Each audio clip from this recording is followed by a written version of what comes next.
I specialize in media, where we do media planning, buying, research.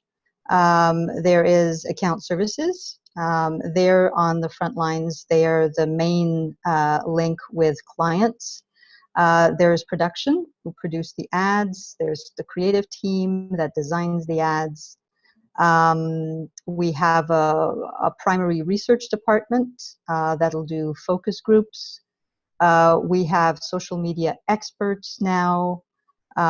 We have a whole digital data department, data scientists, which is an up-and-coming, very hot topic right now. So we do a little bit of everything.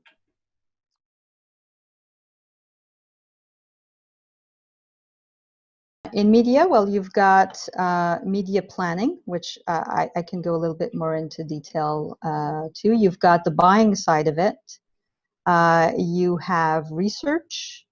We have SEM and SEO experts. We have programmatic web. We have data and tech, so people who can plug different systems together in order to build dashboards. We have, did I say social media? We have social media experts. And then you've got strategy, so media strategy, which again is an expanding field because sometimes we're working with creative agencies that might not have that capability, so we go beyond media more often than not, talking about trends, talking about consumer behavior in a broader sense.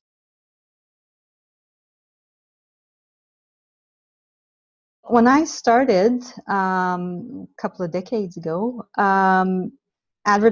internet advertising was just beginning. I was one of the first internet planners in Quebec.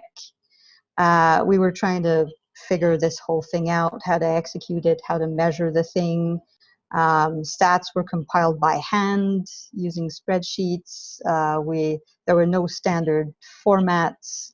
So it was a little bit of Far West, free-for-all, wild territory.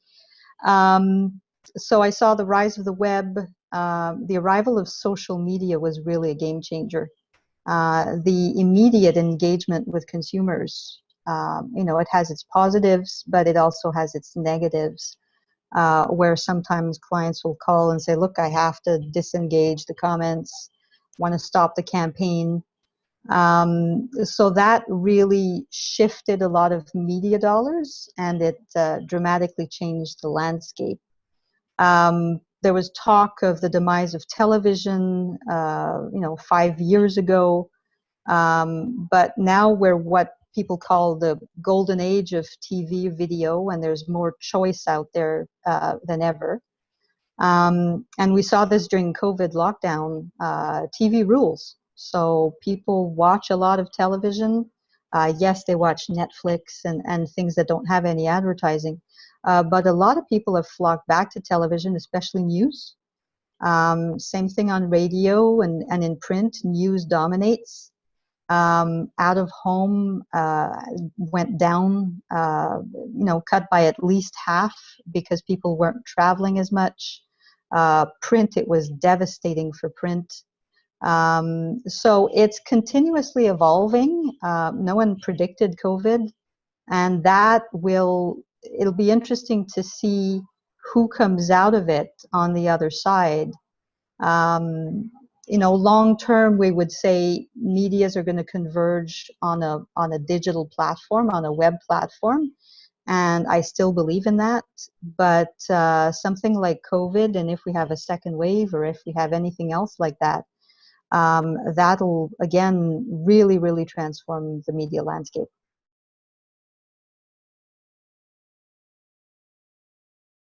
That's a very interesting question. I don't think television is going to die. It's going to morph into something else. People just like watching it on a big screen. It's not the same when you're watching, a full-length film on your mobile phone, or your tablet. So people like the big screen.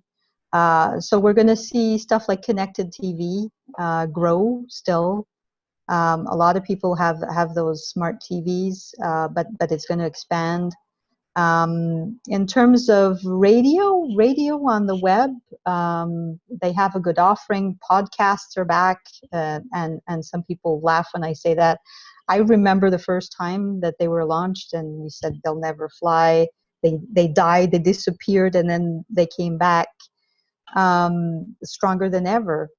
Uh, print print is going to be a touchy one because you have the physicality of the paper.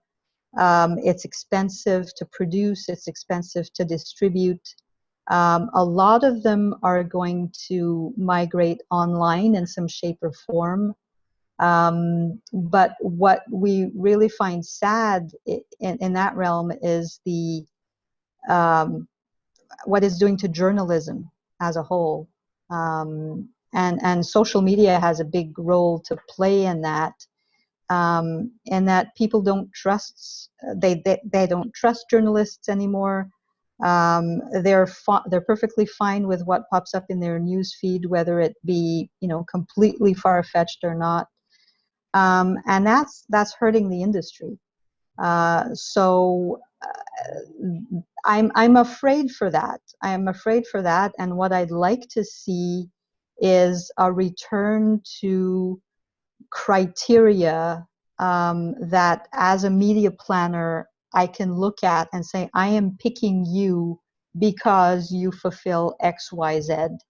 And I know that you're a credible entity that people can trust, and that in placing my ad in your paper, my brand is going to benefit from it. So I think we need to level set after this COVID situation and come back to what's decent, what is fair criteria uh, for media planners to rely upon.